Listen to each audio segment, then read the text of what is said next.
In this video, we'll be demonstrating a new technique of how to rib down the top of the foot.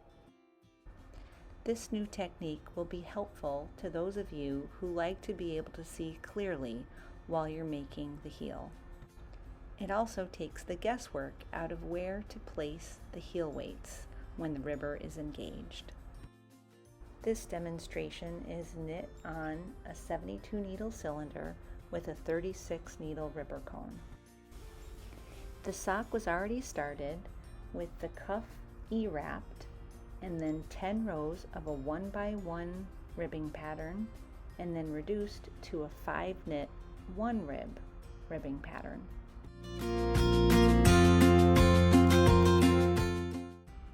Just like if we were going to knit our heel in camshell mode, we need to remove all the ribber needles between the green needle and the blue needle.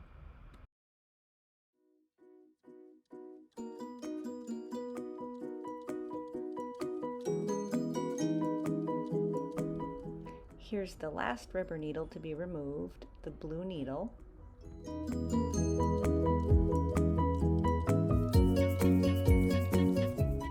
Notice now I have 1, 2, 3, 4, 5 cylinder needles before the first ribber needle on the blue side. Notice that when I rotate around to the green side, the first ribber needle is adjacent to the green needle. So we'll remove that just to even out the ribbing on the top of the foot.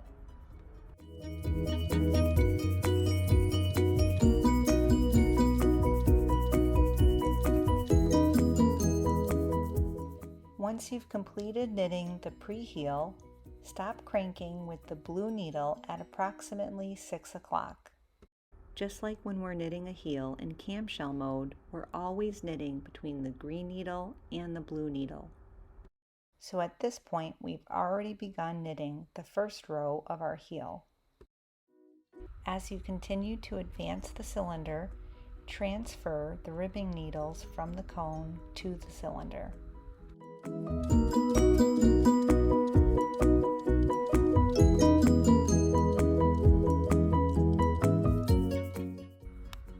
Stop advancing the cylinder once the blue needle is at approximately 4 o'clock. For a deeper heel, begin raising needles out of work at the 4th needle beyond the blue needle. Continue advancing the cylinder and transferring the needles from the ribber cone to the cylinder. As you advance the cylinder, be sure to also raise needles out of work. It may be necessary to reposition the tall yarn guide so that the raised needles don't collide with it. As you advance the cylinder, be sure to continue raising needles out of work. Notice I'm not raising needles in this area as they're not held in by the retainer. Once all the needles are transferred from the ribber to the cylinder, release the cylinder spring from the cylinder spring holder. Continue to raise needles out of work. As we did on the blue side of the heel, keep 3 needles down beyond the green and raise the remaining needles. Viewing the right side of the machine, be sure to switch the yarn from the tall yarn guide to the winged yarn guide. With all the ribber needles removed, we can now remove the ribber and see clearly down the center of the cylinder as we continue to knit our heel. Shown here, the project yarn is being changed from blue to green. This should have been done at the start of the heel, around the 2-minute mark of this video. Continue advancing the cylinder until you've passed the last working needle beyond the blue needle. From this point on, feel free to continue knitting the heel the way you prefer. Shown here, I'm raising 2 needles on the blue side after the first pass. Be sure to engage the heel spring before changing direction.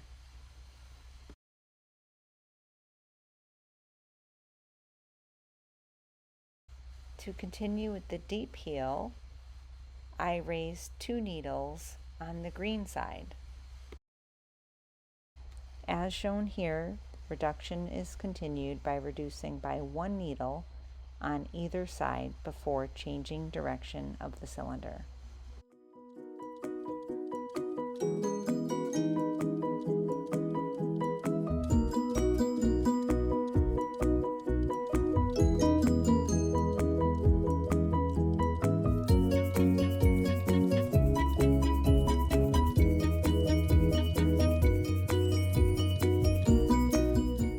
As shown here, the last increase of lowering 2 needles was just completed on the green side of the cylinder. To continue cranking this last row of the heel, we'll be cranking the cylinder in the counterclockwise or comfortable direction, which is the way we need to crank in order to rib. Be sure to stop and transfer the yarn from the winged yarn guide to the tall yarn guide. Take a moment to double check that the yarn is introduced to the needle properly and that the yarn isn't slipping underneath the latch, causing a stitch to drop. Begin lowering all the needles back into work. Be sure to check that all the latches remain open. Raise all the ribbing needles as shown here.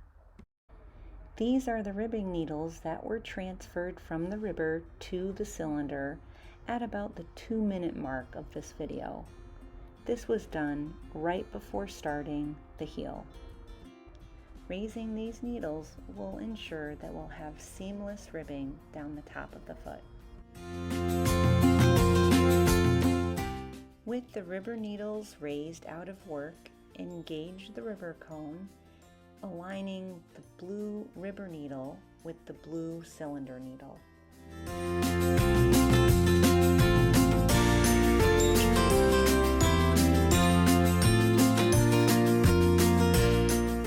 With the ribber engaged, identify the blue needle and how it aligns with the blue needle in the ribber cone.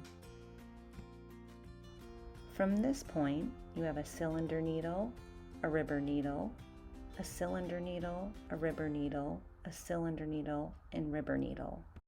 This first ribber needle aligns with this slot in the ribber cone. Transfer the raised needles 1 needle at a time from the cylinder back into the ribber. Be sure that you have 2 empty ribber slots in between the ribber needles. This will continue the 5-knit, 1-purl ribbing pattern.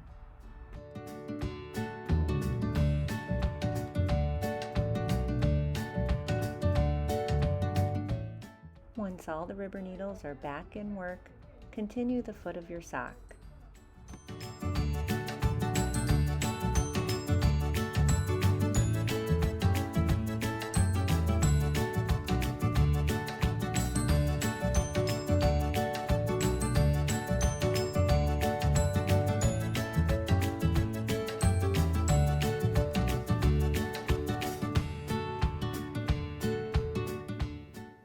Thank you so much for watching. I hope you found this video helpful.